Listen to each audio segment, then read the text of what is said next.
Hey again, everyone, and welcome back to the channel for the next installment in our new figure showcase series.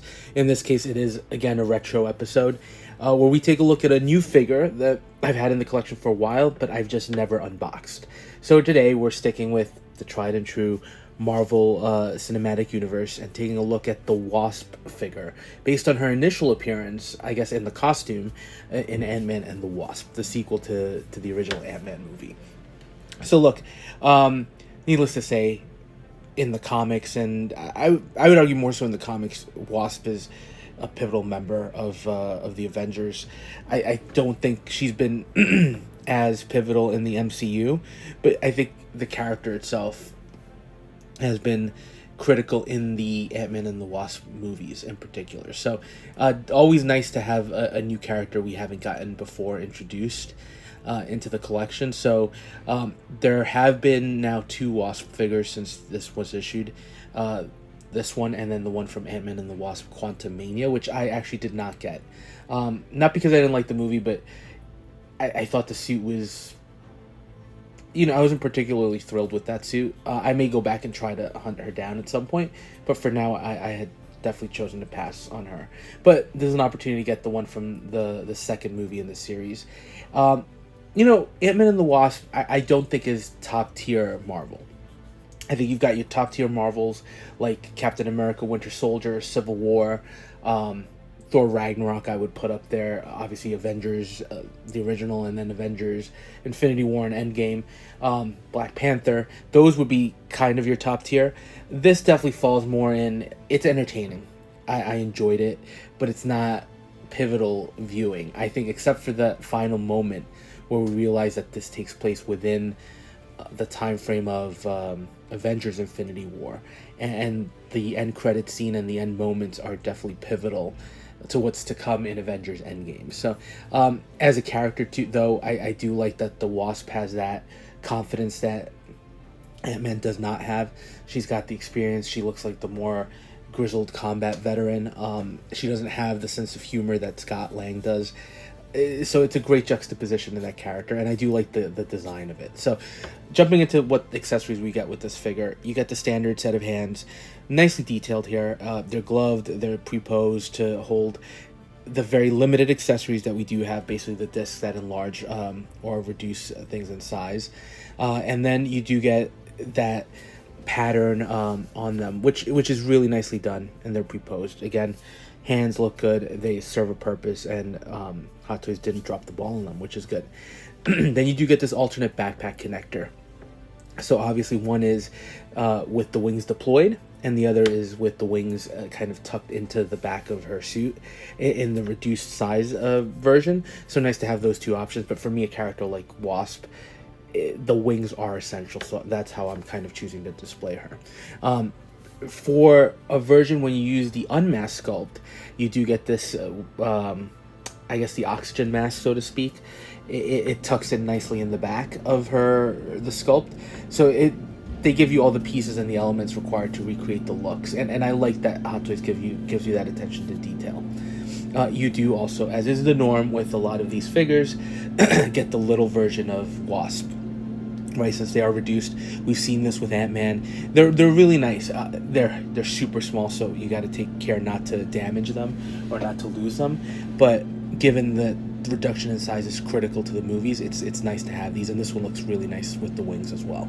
Then you get those 2 discs. We've seen these before with Ant-Man. They're basically what he uses to reduce things in size or increase them in size. So very nice to have them in hand. Nicely detailed again. Very small, so just be careful not to lose them. And then I think the highlight of me for this figure, besides the figure itself and the character, is definitely are the Wasp wings. They're nicely detailed here. Even though they're mechanical in nature, I feel like the design that Hot Toys is replicating here in the MCU, it's got the kind of panelized honeycomb patterns, and then it's got the different lines that make it look almost like veins that you would expect to see in a wing. So really nicely done with the quads here, and they do have some plausibility to them, but really the highlight for me. Now, jumping to the figure, you get the mask sculpt. This does have a light up feature as well, where the visor lights up, similar to what we saw with Ant-Man and similar to what we saw with the Avengers Endgame Tony Stark. It's something we've seen before, but again, with the battery use, not something that I'm dying to use or, you know, worry about batteries decaying over time. So it looks really nice with the carbon fiber composite, the ears, the mask, and you can still see the underlying sculpt below. Now, the unmasked sculpt, I think this looks very much like Evangeline Lilly. I think the newer version probably has a better sculpt. I do think they capture her at different points in her life, with this one being just younger looking overall, and I do like the longer hair look with the ponytail. I think from a detail perspective, they captured the likeness. It looks great. Even having the painted strands of hair along her forehead, I think Hot Toys really did a great job here. She almost has a little bit of a smirk. For me, I know this is not how she shows up in the movie with the wings fully deployed, because she uses that with the mask on when she's reduced in size, but I'm cheating a little bit, and I just like the look of the unmasked sculpt, and I wanted to display the wings as well. So for me, that's a natural combination of things. Now the suit, nicely done, continues that trend, which is MCU very specific, with the different panel system, the different lines. The MCU has a look at this point that they've kind of established. Even the new Wolverine suit, while it's very comic accurate, still adheres to that panelized look with different buckles and whatnot. And I think while this is a much simpler suit, even having the different shades of gold with the red piping and the blue inlays, it definitely keeps that on track. Figure's actually really posable though, and looks nice down to all the elements. I didn't find the suit at all restrictive, and I think that the amount of detail work is really something to be admired here with what we get. We're getting a great replica of the figure. As I mentioned before, posability not an issue at all. This is a figure that definitely, if you want to display in the flight poses, benefits highly from having that dynamic display stand with the bendable support. And she looks incredible.